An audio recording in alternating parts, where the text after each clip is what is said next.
Hello there. As many of you will know by now, YouTube has removed many features which were once well known or rather useful for the people of the site due to how basic they are in practice or how sought after it was at the time. That being said, as we have gone on, we have adapted to either branch out to other platforms to fill the gaps or make our own extensions in order to partly restore what we had lost. Such examples being the dislike button, private messaging system, or annotations, of which I'll look more so into today, and as to if they would provide a better function if brought back to be used once again, since plenty of options could be traded out to make things more convenient once again. To start with, the most controversial and likely unnecessary removal would be the dislike button, which was plucked from the website due to a varying number of creators being unfairly targeted by the feature according to a YouTube blog post. Some linked it to the idea of review bombing a video also, but it seems like a rather surface level reason as to why it would be scrapped altogether due to the many other benefits it still possessed, such as showing where mistakes actually occurred. Now we are subjected to less of an idea about a video's credibility unless we start to do some digging in the comments or look to other sources which reply to the original video in question. It could be a cooking recipe, commentary, or even medical advice, which is now harder to decipher as to whether it is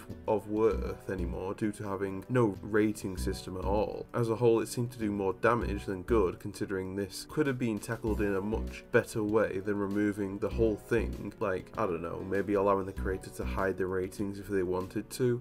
Oh wait! Regardless, I don't think I need to preach about what people are doing post this removal, since not much has changed with the workarounds coming as web extensions, so nothing truly got altered after it got launched. Sure, the displayed results are sometimes inaccurate or maybe based solely on predicted numbers, but it is the best we can hope for as of recent, since it doesn't look like they'll be bringing it back anytime soon.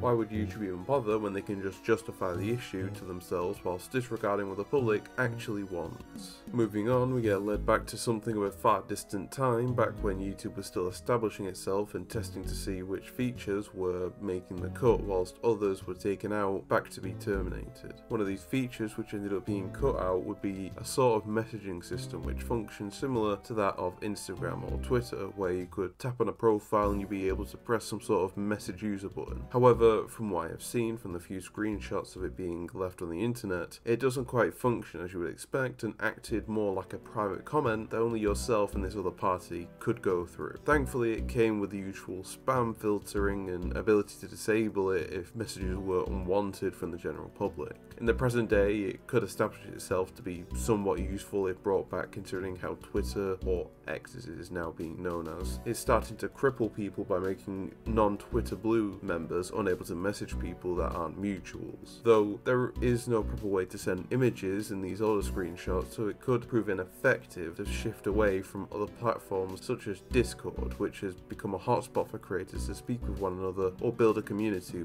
to speak with fans. It would seem redundant to bring it back, besides being a good place to make first contact with other creators before moving to a more reliable platform to speak on. Lastly, we have the annotations. These were introduced as a beta version of the commonplace iCard, end screen, or chapters due to what was able to be done with them. The main difference which separates past from present would be the fact that annotations were able to be plastered at any part of the video and were red semi-transparent boxes which took up varying amounts of the screen depending on the intended size. Some people were able to use this back in the day to make story-driven series with different endings depending on which annotation you clicked on, but as expected they kinda broke when the change was implemented. Even nowadays it would have the mystique ruined, considering custom messages could be written on them, so it left a bit of mystery when picking certain choices, which is put into ruin considering end screens show thumbnails and titles when hovered over now. Pondering the idea of whether or not to bring back annotations could have one busting a sprocket, considering what changes would be necessary to have it be of some use again. If we were to scrap the iCard, it could be cool to use annotations to link to videos which may be shown for reference and save scrolling down a list of other videos hoping to find the right one. Swapping out solid block colours to allow the upload upload of thumbnails or custom images into the annotation could prove to be easy on the audience and give purpose back to an old feature which got dropped so long ago. With that, I've covered everything on the agenda for today regarding old YouTube features which were blasted off the map for one reason or another, with some being more justified than others in the long run, but that's just what I believe in regards to everything spoken about. I was still rather young when some of these features were introduced or never interacted with them to begin with, so I could be missing a handful of things. If you become aware of some of these older features which I didn't cover, then you can always give your 2 cents in the comments below.